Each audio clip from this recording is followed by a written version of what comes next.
Alors bonjour, bonsoir, voilà, il est 19 heures. Bienvenue tout le monde à cette séance d'information sur la continuité des ressources numériques. Alors je me présente, je suis Françoise Perron, je suis conseillère relations clientèle pour AREN Éducation. Cette séance devrait durer 1 heure. Alors, vous pouvez poser vos questions tout en bas de votre écran. Il y a un petit chat dans lequel on vous demanderait de mettre aussi votre courriel pour pouvoir vous répondre par la suite à toutes vos interrogations, vos questions. Alors, nous vous demandons aussi, bien évidemment, s'il vous plaît, de fermer vos micros, de fermer vos écrans. Seuls les animateurs seront à l'écran pour vous parler. Alors, sans plus tarder, il me fait plaisir de vous présenter Madame Mélanie Ritz, qui est propriétaire et fondatrice de AREN Éducation. Alors, Mélanie, à toi. Bonjour à fermez tous. vos micros. Bonjour. Bonjour, est-ce que Françoise, vous voyez mon écran? Tout à fait. Bon, je tiens tout d'abord à vous remercier infiniment pour le temps que vous allez nous accorder pour vous présenter notre mission. Je tiens aussi à souligner l'importance des relations internationales entre le Québec, province du Canada, et le Maroc, ainsi qu'à mon partenaire Mehdi Ibrahimi de Calivre. Je vais faire un rapide parcours, un survol de mon parcours. Donc, je suis dans le secteur de l'éducation depuis 1998. J'ai travaillé dans la mise en marché, la conception de ressources numériques pour le niveau collégial universitaire. J'ai travaillé aussi dans l'analyse de données d'utilisation de ressources numériques au Canada dans le développement, le déploiement des catalogues Hachette, français langue étrangère, les presses universités d'Oxford. J'ai travaillé aussi en collaboration avec l'ISTE. L'ISTE, c'est les International Standard Technology in Education. J'ai aussi édité des livres pour les ingénieurs, donc c'est des briques Java, C++, MCSE. Aussi, au début des années 2000, en France, il y a eu l'élaboration du B2I, qui était le brevet informatique et Internet. Ce qui m'a amené en 2010 à créer une société au Canada qui s'appelle La Boîte à Livres Édition. Dans La Boîte à Livres Édition, j'ai toujours été dédiée au numérique en éducation, à l'approche par canevas ouvert, à la pédagogie inversée, à la différenciation pédagogique et évidemment à tout ce qui entoure l'accès aux ressources éducatives numériques. Je tiens aussi à souligner qu'en partenariat avec le ministère de la Famille, je publie un périodique imprimé à 5000 copies et aussi en format numérique gratuit. Le périodique s'appelle On sème la lecture. Évidemment, vous êtes invités à télécharger tous les numéros. C'est un périodique qui permet vraiment l'éveil des astuces et l'éveil à la lecture chez les enfants de 3 à 5 ans. AREN. AREN Éducation, donc c'est l'acronyme pour Agence de ressources éducatives numériques. La société a été fondée en 2020. C'est une société qui est basée en France et c'est une marketplace qui présente de façon simple et organisée à ce jour plus d'une quarantaine de ressources numériques pour l'éducation. Notre sélection de ressources que vous retrouvez dans AREN, évidemment, elle assure un gage de qualité. On a une très grande variété et en même temps, vous êtes certain qu'il y a une réelle démarche pédagogique dans les ressources retrouvées dans le catalogue en ligne de l'AREN Éducation. Évidemment, on a des appuis du Québec, du Canada, de Business France et des diverses associations EdTech à travers la francophonie, les éditeurs de livres, Syndicat national de l'édition et très certainement des EdTech du Maroc aussi. La mission d'AREN, ce qui est intéressant, c'est que dans l'ensemble des gens avec qui travaillent autour de l'AREN, on a vraiment des valeurs communes, donc des valeurs de collaboration, le respect de chacun, le travail en équipe, l'ouverture, l'écoute. Nous sommes aussi très conscients de tout ce qui entoure la sécurité des données, la sécurité des utilisateurs, la sécurité des ressources numériques. Nous sommes aussi responsables de la protection des données, du soutien aux utilisateurs. Ici, j'entends le soutien aux enseignants pour qu'ils puissent s'approprier les ressources numériques en classe et aussi fédérateurs de contenu. Donc, on est certain qu'en utilisant des ressources offertes dans l'AREN, il n'y aura pas de propos tendancieux ou qui ne respecteraient pas les valeurs des droits de l'homme. Évidemment, les ressources présentées, il y a un gage de qualité parce qu'elles sont évaluées et testées. Elles sont aussi évidemment approuvées avant l'annonce de la disponibilité en ligne et elles sont aussi répertoriées, attribuées de façon spécifique dans le catalogue. Donc, on retrouve des ressources autant pour la maternelle, le primaire, le collège et le lycée, pour lequel ensuite vous êtes en mesure, les enseignants sont en mesure de bien comprendre la ressource, où, à qui et à quel moment elle s'adresse. Ce qui est intéressant ici avec le partenariat avec Calivre, c'est que c'est un partenariat aussi qui confirme une grande expertise commune et des compétences qui ont toujours été en fin de compte dédiées au numérique et ou à l'éducation. Monsieur Ibrahimi et moi, on partage donc vraiment une expérience dans le secteur de l'éducation, dans l'édition, dans la production, dans la distribution et dans le support. Ce qui est intéressant aussi du partenariat avec Calivre, c'est que c'est un support qui va évidemment permettre un soutien pédagogique, une présence chez vous au Maroc sur le terrain. Donc, autant pour vous supporter dans l'intégration des ressources éducatives, de faciliter la communication, d'établir la confiance aussi avec les enseignants, les établissements scolaires et d'être en mesure de proposer des rétroactions, tout ça dans le but d'améliorer le processus et évidemment d'être patient auprès des utilisateurs parce qu'on le sait que pour les enseignants, c'est une grande tâche d'intégrer les ressources numériques. On en demande beaucoup aux enseignants et l'important, c'est que nous puissions être présents aussi pour vous offrir des formations sur mesure pour le plan de la continuité pédagogique. Parce qu'on sait que c'est important, vraiment, on en parle depuis plusieurs années, de doter les élèves d'un socle numérique commun, de l'importance de proposer un environnement adapté à tous les usages et à toute la communauté éducative à travers des formations de qualité. Et vraiment, notre souhait, c'est que nous voulons vraiment contribuer à assurer une éducation aux usages du numérique à un plus grand nombre. Je vous remercie. Merci infiniment. Maintenant, on passe la parole à Mendy Ibrimini, PDG de Calivre.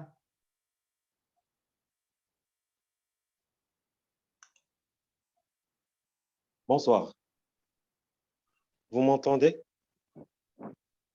Oui, très bien. Vous m'entendez très bien? Très bien, Mendy. Oui, Mendy, je vous entends, on vous entend. Alors, bismillah ar-Rahman ar-Rahim, wa salatu wa salamu ala sayyidina Muhammadin wa ala alihi wa sahbihi. Alors, je vais parler en arabe et ensuite en français. السادة المفتشين والأطر التربوية المحترمين، السادة الأساتذة المحترمين. يسعدنا في البداية أن أرحب بكم جميعا وأشكر لكم حضوركم للمشاركة في هذا التكوين عن بعد المنظم من طرف أرين إدوكاسيون بكندا ودار نشر كاليفر بالمغرب حول المتابعة البيداغوجية والمصادر الرقمية التربوية، خصوصا المتعلقة بالذكاء الصناعي وبرنامج سكراتش. أكيد أن سنة 2020 كانت سنة تحديات في جميع المجالات على رأسها التربية والتكوين، وذلك من خلال ضمان استمرارية العملية التربوية وضمان نجاعتها. في هذا الإطار جاءت شراكتنا مع دولة كندا الممثلة في أرين إدوكاسيون ورئيستها السيدة ميلاني رزق، التي نود شكرها على تقديم تجاربها وخبرتها للمملكة المغربية دون تحفظ وبكل سخاء وتواضع. الأساتذة المحترمين، أتمنى أن تعم الاستفادة في هذا التكوين وأن نكون سببا في إضافة الجديد لمنظومتنا التعليمية وأن نكون عند حسن ظنكم. شكرا. Mesdames et messieurs les inspecteurs, les cadres pédagogiques, mesdames et messieurs les professeurs respectés, je suis heureux de vous accueillir tous et merci d'être présents, participer à cette formation à distance organisée par Arène Éducation de Canada et Calivre au Maroc sur la continuité pédagogique et les ressources numériques éducatives, notamment celles liées à l'intelligence artificielle et au programme Scratch. L'année 2020 a été une année de défis dans tous les domaines, notamment l'éducation, en assurant la continuité du processus éducatif et en assurant sa réussite. Dans ce contexte, notre partenariat est venu avec l'Arène Éducation, représentée par sa présidente, Madame Mélanie Rezq. Nous tenons à la remercier d'avoir présenté ses expériences et son expertise au Royaume du Maroc sans réserve et avec toute la générosité et l'humilité. Professeurs respectés, j'espère que cette formation en bénéficiera le plus et que nous serons une raison d'ajouter de nouvelles choses à notre système éducatif et que nous répondrons au mieux à vos attentes. Merci.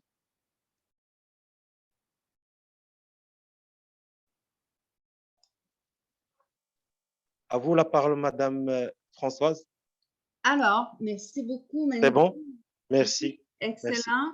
Merci. Maintenant, je laisse la parole à Mélanie pour vous présenter Madame Marie-France Laberge. Bon, ben, je reviens pour vous présenter Marie-France Laberge, qui est une très bonne auteure, une auteure aussi à la boîte à livres et une très bonne formatrice Scratch, Microbit et aussi à l'intelligence artificielle en classe, en milieu scolaire.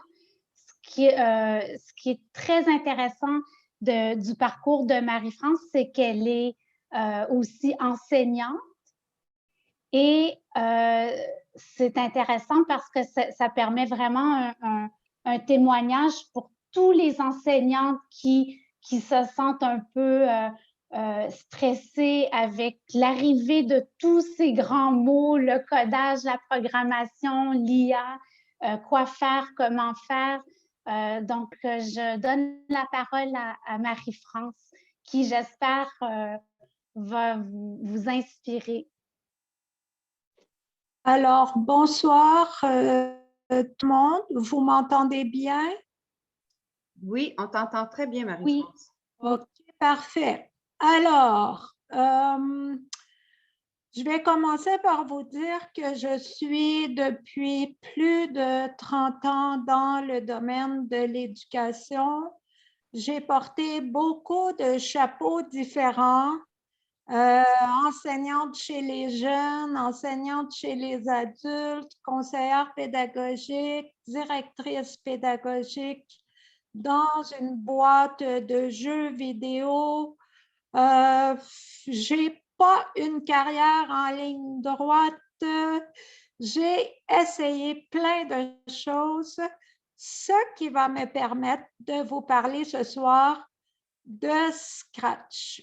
Alors, c'est intéressant pour moi d'avoir la parole à ce sujet parce que je suis la preuve vivante que ça fonctionne.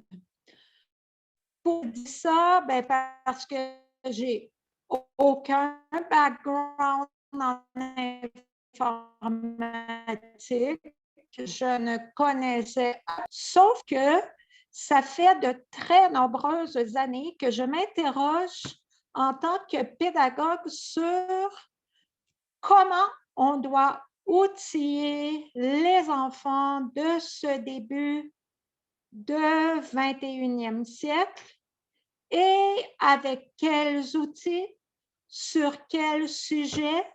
C'est une question, en fait, à laquelle personne n'est capable de répondre, en ce sens que des équipes de pédagogues que vous allez mettre ensemble, qui vont se poser cette même question, ça sera très difficile de trancher sur quelles sont les choses qu'il faut absolument mettre dans le bagage et dans le coffre à outils des enfants. Ça serait très difficile de se mettre d'accord là-dessus parce que on est dans une société qui évolue à une vitesse folle. Les outils informatiques qu'on utilise aujourd'hui, on sait très bien que ça change tellement vite que ceux que nos enfants utiliseront un peu plus tard, on ne sait pas encore de quoi ça aura l'air. Donc, moi, les questions que je me pose, c'est avec ce qu'on sait actuellement, ben, comment on peut accompagner nos enfants le mieux possible, avec quel bagage, quel bagage de connaissances, avec quels outils. Bon, c'est tout ce qu'on peut faire. On y réfléchit et on avance de notre mieux par rapport à l'accompagnement qu'on leur donne. Cependant, on voit, entre autres, avec l'arrivée de l'intelligence artificielle, on voit à quel point il y a un bouleversement majeur qui se fait dans nos vies et pourquoi on parle de plus en plus d'enseignement de la programmation ou du codage. Pourquoi on en parle de plus en plus? Ben parce que ces enfants-là vont vivre dans une société, ils y vivent déjà, mais ça va aller encore en augmentant, dans une société où ils seront, mais complètement entourés de machines. Alors, ce qu'on se dit comme pédagogue, ben, si on ne veut pas que la machine les contrôle, ben, faisons en sorte, nous, de contrôler jusqu'à un certain point ces machines. C'est extrêmement important de réfléchir à cette question parce qu'on voit déjà les biais qui ressortent au niveau de l'intelligence artificielle. On voit que l'empreinte des gens qui programment est très, très, très présente au niveau de l'intelligence artificielle. Donc, c'est ce qu'on appelle les biais. Bref, il est important, non seulement comme enseignant, comme direction, d'accompagner les enfants au niveau des bases de la programmation, mais il est important de réfléchir à ces questions-là. Vraiment, les machines peuvent prendre une tangente qu'on ne souhaiterait pas et plus nos jeunes vont être sensibilisés à améliorer notre monde grâce à la technologie, plus on a des chances qu'on puisse profiter des bienfaits parce qu'il y en a des innombrables bienfaits. quand on pense entre autres au domaine de la santé, à énormément de sphères. Il y a des bienfaits majeurs, incroyables quand on regarde où est-ce qu'on est rendu. Alors, si on veut que ça prenne une bonne tangente, il faut vraiment s'intéresser aux questions, d'une part, éthiques. Quand Mélanie, tantôt, me présentait en parlant d'intelligence artificielle, je ne suis absolument pas dans le domaine de l'apprentissage par les machines, etc. Je ne suis pas, comme je vous ai dit, dans le domaine de l'informatique, mais j'ai réfléchi beaucoup à la question de l'éthique dans la sphère de l'intelligence artificielle. C'est ce qui m'intéresse et c'est là-dessus que moi, je travaille, tout le volet éthique, à sensibiliser les enfants. Donc, pour Scratch, ben, comme je vous ai dit, je n'avais pas de bagage en informatique. Comme conseillère pédagogique, comme enseignante, ça a croisé ma route. J'ai commencé à m'y intéresser et franchement, honnêtement, j'ai rien à vendre. Alors, je peux vous dire que tout simplement, j'ai eu la piqûre, j'ai eu envie vraiment d'essayer Scratch et d'essayer à travailler ensuite avec cet outil-là, avec les enfants. Donc, une de mes grandes préoccupations aussi, à part où s'en va la technologie, je vis à la maison avec mes petits-fils, avec ma fille, son mari et mes petits-fils. Et l'omniprésence des écrans dans la vie des enfants est une question à laquelle il faut longuement réfléchir aussi, à mon avis. Il ne se passe pas une journée, pas une semaine sans que dans les journaux, autant québécois qu'étrangers, français, américains, il ne se passe pas une journée sans qu'il y ait quelque chose d'écrit par rapport aux écrans dans nos vies. Je parle ici des écrans de divertissement. Quand on parle des écrans de travail, c'est bien rare qu'on entend parler de gens qui deviennent accros à leur tableau Excel, à leur logiciel de Word. C'est très rare qu'on entend des craintes à ce niveau. Ce n'est pas au niveau du travail, c'est même pas le fait qu'il y ait une prolifération d'écrans. Le problème, c'est beaucoup les écrans de divertissement. Alors, avec Scratch, on veut montrer aux enfants que derrière tout ce côté ludique, il y a autre chose et il y a autre chose de tellement intéressant. Mon jeu vidéo, je peux le programmer moi-même. Donc, on aimerait beaucoup sensibiliser le plus d'enfants possible au fait que la consommation d'écran, c'est une chose, mais la création, toute la créativité que les écrans peuvent nous permettre, c'est quelque chose de fantastique aussi. Et oui, le travail peut être une grande source de plaisir. Donc, c'est là un peu tout le message derrière Scratch. Je vais ajouter quelques visuels pour traiter des autres points qui s'en viennent. Alors, je vais partager mon écran. On va voir si ça va bien fonctionner. Voilà. Donc,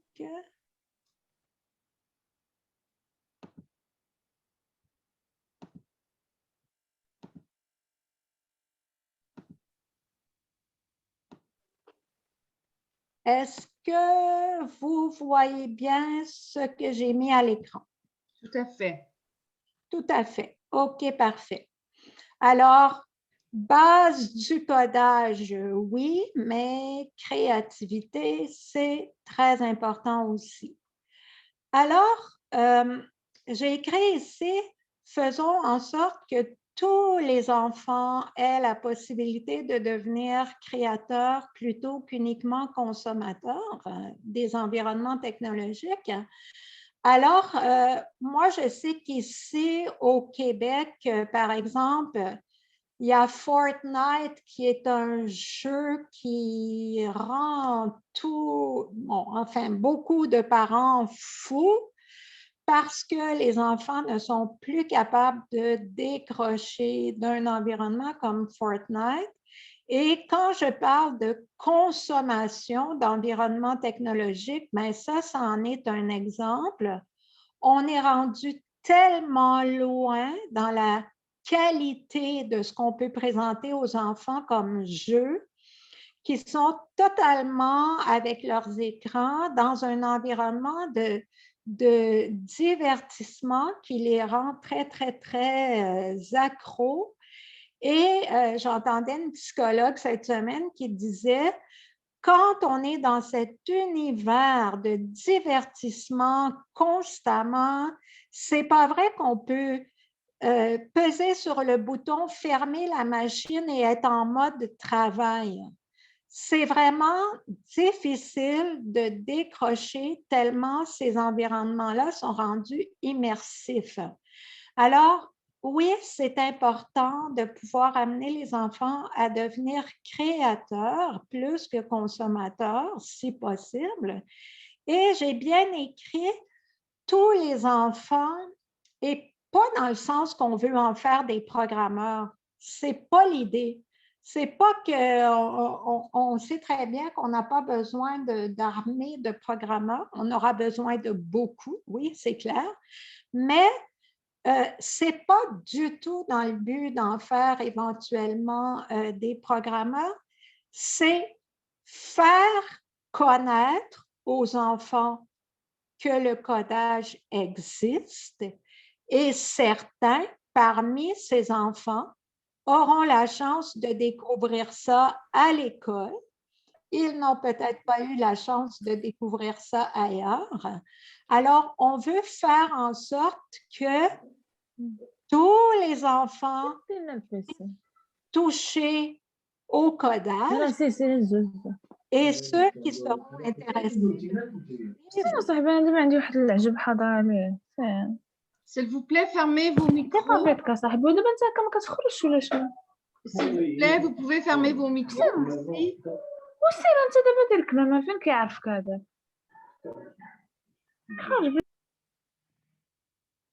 OK. Alors, en offrant aux enfants la possibilité de découvrir le codage, ben, certains d'entre eux poursuivront et en feront une carrière.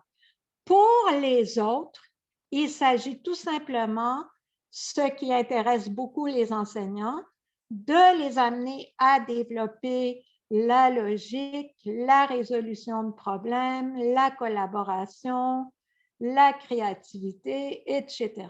Alors, voilà pourquoi on essaie de sensibiliser le plus d'enfants possible. Alors, je vous en ai parlé tantôt. Non, je n'y connaissais rien. Et oui, je me sers de Scratch avec grand plaisir maintenant. On a pendant des décennies, sinon siècles, parlé de lire, écrire, compter comme apprentissage de base à l'école. Alors, la programmation étant un langage, comme le langage musical, comme la grammaire pour apprendre le français, etc. La programmation est un langage qui est devenu pratiquement incontournable pour comprendre de mieux en mieux notre monde. Alors ça, c'est la partie codage qui peut devenir un langage dont on apprend les bases aux enfants. Je parle bien des bases. Scratch, c'est le but. On commence à programmer avec des blocs. Alors, à part les bases de la lecture, l'écriture et l'arithmétique, on peut ajouter un autre langage qui est le codage et j'élargis. C'est pour ça que j'ai écrit culture numérique. J'élargis à la culture numérique, non seulement la programmation, mais les réseaux sociaux, vraiment développer avec les enfants une culture numérique parce que notre monde est en grand changement et on voit aussi, entre autres, ce que peuvent provoquer les réseaux sociaux. Ça aussi, on en parle à tous les jours dans les médias. Donc, se développer une bonne culture numérique est une idée intéressante à développer avec vous, les enseignants. Alors, Scratch, qu'est-ce que c'est? C'est un langage de programmation qui est graphique. Ce sont des blocs. Alors, moi, ici, j'ai joué avec mon Photoshop pour changer les termes qui sont sur les vrais blocs. Alors, ce n'est pas ça que vous retrouverez dans Scratch. Vous allez trouver des opérateurs logiques, etc. Mais j'ai écrit ici, il s'agit d'imaginer, de créer, de jouer, de partager, de corriger ensemble, de réfléchir ensemble. Alors, ce sont les formes de blocs que vous allez utiliser dans Scratch qui s'emboîtent les uns dans les autres. Alors, qu'est-ce qu'on enseigne aux enfants à travers cette programmation? On produit les concepts de base. Ensuite, on les accompagne avec des démarches étape par étape. Et c'est comme ça qu'on travaille avec les enseignants qui s'inscrivent aussi à nos ateliers. Ça permet de créer quelque chose de différent à chaque rencontre. Et quant au processus d'apprentissage, résolution de problèmes, réflexion, ça offre de très beaux défis. Alors, ces concepts de base qu'on peut voir avec Scratch, la notion d'algorithme, évidemment, qui est la base de l'informatique, la reconnaissance de patterns, l'idée de décomposition, parce qu'on sait qu'en informatique, ce n'est que ça, prendre un geste et le décomposer en centaines, en milliers d'autres gestes et d'autres étapes.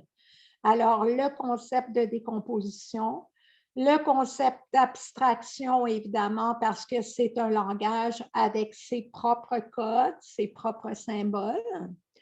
L'idée de logique qui est une des bases, encore une fois, de l'informatique et la résolution de problèmes. Donc, ce sont des choses qui sont, pour certaines, très transversales et qui aideront évidemment les enfants dans d'autres domaines. Alors, j'ai ici mis une adresse, j'y reviendrai tout à l'heure, c'est tout simplement sur le site de Scratch pour vous donner une petite idée de ce que les enfants font. Je vais vous montrer, par exemple, ce petit projet qu'un enfant vient de faire pour Pâques. Alors, voilà, c'est une adresse que j'utiliserai tantôt. Une chose qui est tellement intéressante, c'est que c'est gratuit, c'est qu'il n'y a rien à installer.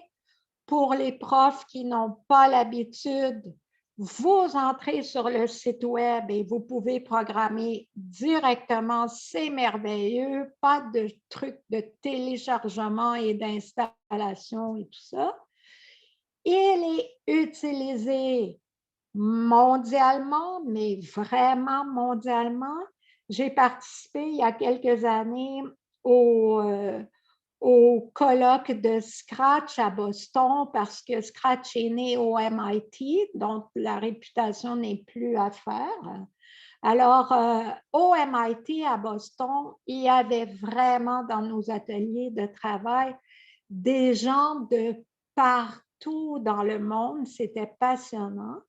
Alors, gratuit, rien à installer, utilisé mondialement et bien sûr, ça encourage la créativité.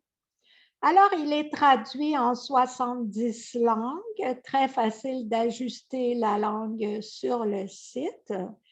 Et en 2020, on compte 52 millions d'utilisateurs qui sont enregistrés sur Scratch, dans l'univers de Scratch et beaucoup de projets que les jeunes créent sont en ligne. Alors, vous pouvez voir vraiment, mais toutes sortes de choses, des petits vidéoclips, de la musique, l'apprentissage des tables de multiplication, tout ce que vous voudrez, on le trouve sur Scratch.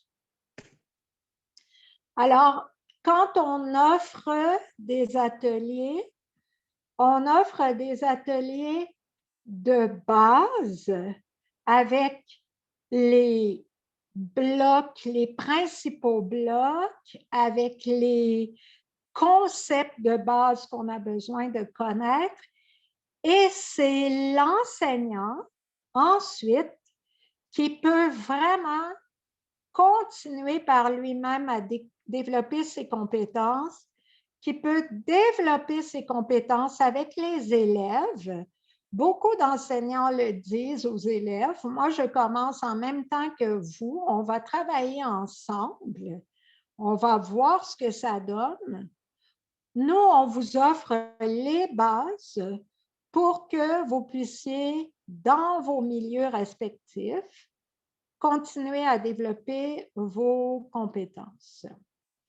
Alors, j'ai commencé en vous disant cela, je termine aussi là-dessus. C'est vraiment parce qu'on cherche à donner aux jeunes le meilleur bagage possible qu'on souhaite les initier à un outil comme Scratch. Alors, je vais enlever ceci et je vais juste terminer en vous montrant ici. Je vais repartager mon écran. Et voilà. Alors, vous pouvez voir une petite animation qu'un enfant a créée tout récemment. Il s'agit de trouver les petits œufs de Pâques. C'est facile, c'est pour les tout petits.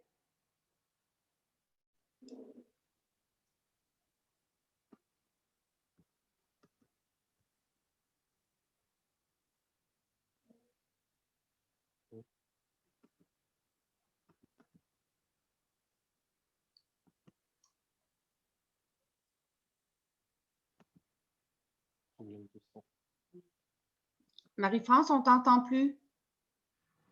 OK. C'est revenu. C'est moi qui est revenu ou c'est l'écran avec la chasse aux œufs? L'écran et toi. OK. L'écran et le son, parce qu'on n'avait plus de son non plus.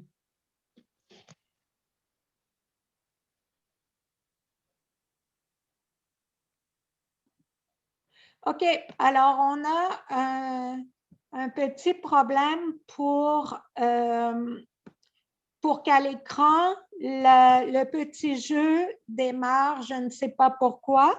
Alors, ce que je vous montre, c'est Alors, voici la page d'accueil justement de Scratch où on peut trouver une quantité incroyable de projets. Donc, au lieu que je vous le montre maintenant, si jamais cette avenue pour enseigner le codage vous intéresse, allez sur le site de Scratch, très facile à trouver.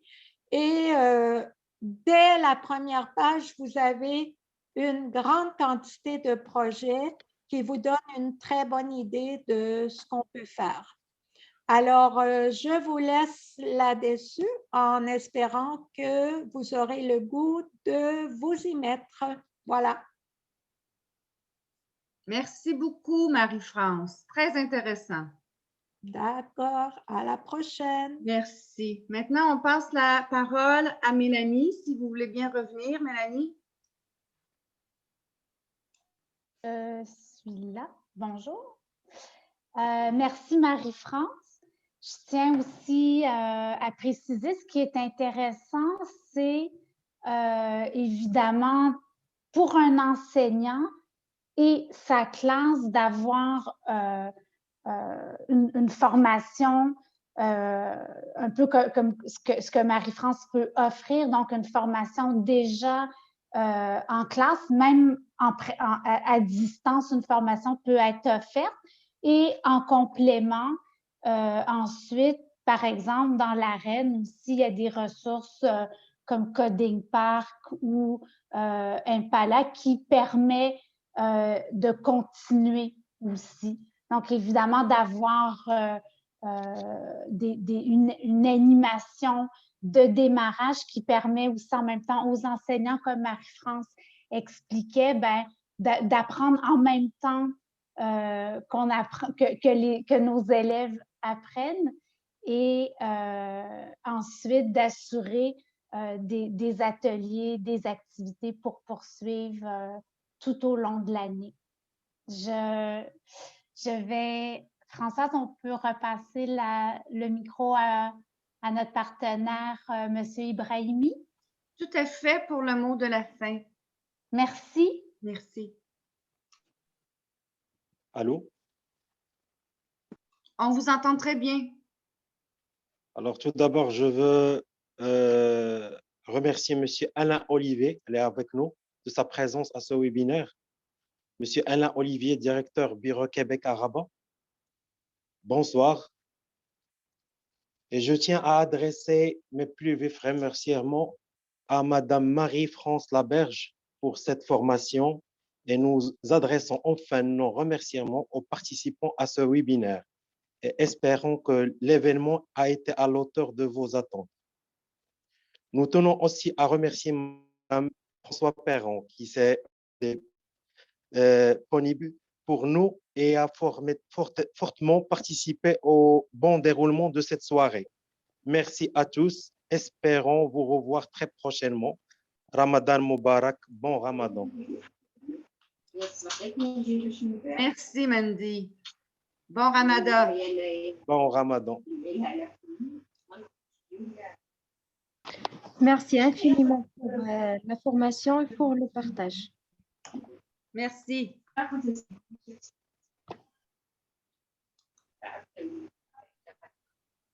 Est-ce qu'il y a des questions, Madame Françoise? Je n'ai pas de questions en ligne.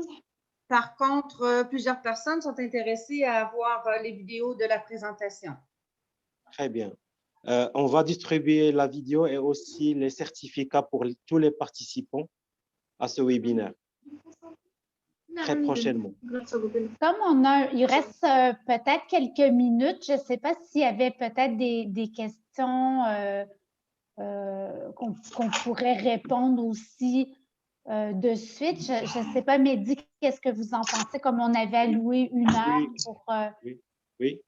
Je demeure disponible si des gens dans la salle, c'est ça, avaient des… à moi ou à Marie-France ou à Mehdi, je suis disponible. Absolument. Est-ce qu'il y a des questions?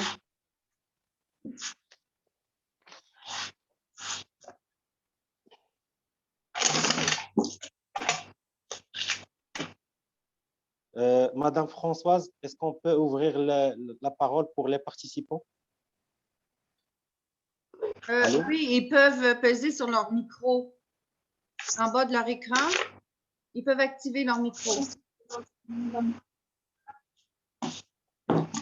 Alors, il y a Madame Wassila Tchiri.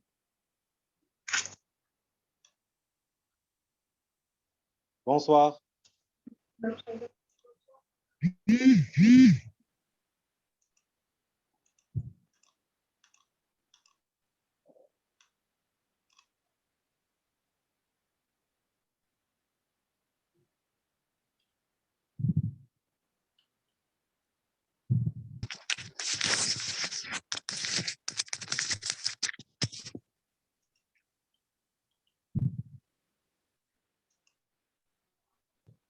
Madame Françoise, Oui, je suis là.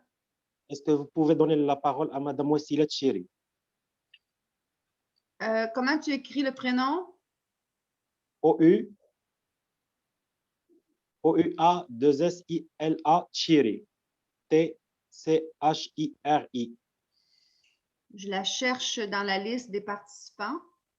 Voilà. Et Monsieur Elouani, notre inspecteur.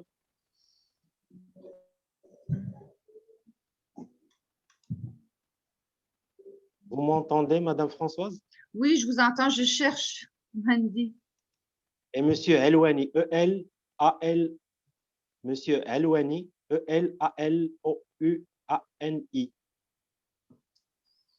Oh, regardez les mains levées, les petites mains levées. Voilà les mains, exactement. Les mains levées, les mains levées, voilà. Oui. Voilà, Monsieur Alors, Elouani. les gens peuvent maintenant, je leur ai réactivé le son, ils peuvent appuyer sur leur micro, ils vont avoir le son de leur Très côté. bien. Vous comprenez? Monsieur Alouani, Monsieur Elouani. Est-ce que vous m'écoutez, Monsieur Mehdi, tout le monde? Oui, bonsoir, monsieur. Alors, bonsoir, Monsieur Mehdi. Je passe le bonsoir à monsieur tout le monde. Voilà. C'est un honneur à nous. Oui, Monsieur Mehdi, merci. C'est gentil de votre part. Donc, je tiens à remercier tous les intervenants, bien sûr. Et je tiens aussi à remercier tous les assistants. Voilà. Pour moi, c'était très intéressant parce qu'aujourd'hui, on tient compte d'identifier et de moderniser l'école, surtout l'école marocaine. Voilà. On est là pour accentuer l'utilisation des ressources numériques, c'est très important. Et je ne dirais pas le plus parce que intéressant dans le cadre de doter l'élève d'une conscience pour s'approprier les techniques, pour être quelqu'un qui est capable de créer. Nous sommes tous ambitieux pour créer ou bien fonder un apprenti qui est capable quand même d'être un créateur, donc qui peut collaborer à l'auto-apprentissage. C'est ce qui nous intéresse aujourd'hui. Et de plus, si on arrive à créer ce qu'on appelle les appétences, si on arrive à fonder des appétences, sûrement, on aura la possibilité pour créer la compétence. Donc, je tiens à remercier toutes les intervenantes et je tiens à vous remercier personnellement, Monsieur Mehdi. C'était très intéressant. Cette culture se répandra dans tout le système éducatif. Voilà. Merci, Monsieur Elouani. Une action de suite, l'action des éléments, deuxièmement, une action brève, et troisièmement, une action sur deux, ou bien on va faire. Voilà la même chose. Une action sur des éléments, écoutez, moi, je ne vois plus de mains levées. Évidemment, on pourra vous repartager l'ensemble de la présentation, les liens, les liens aussi vers le périodique concerne la lecture. Et des certificats pour les... Tout ça, oui. Alors, Alors, bonne soirée à tout le monde. Merci beaucoup. Bonne fin de journée à vous. Très bon Ramadan. Merci Au beaucoup. revoir, Merci au beaucoup, revoir. Mélanie. Merci, au revoir. Merci beaucoup. Allez, au revoir Merci tout le monde. Merci infiniment pour l'information et pour le partage. C'est trop gentil de votre part.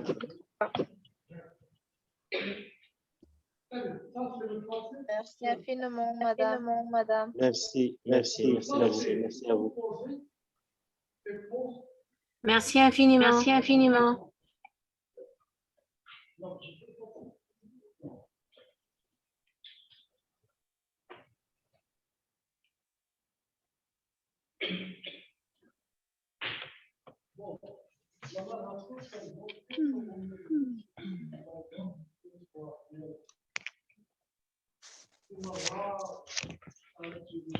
Mélanie et Mehdi, on se parlait tout à l'heure. Allô? Oui, est-ce que vous êtes disponible, Mehdi, pour Oui, toujours, je suis là. Parfait, merci.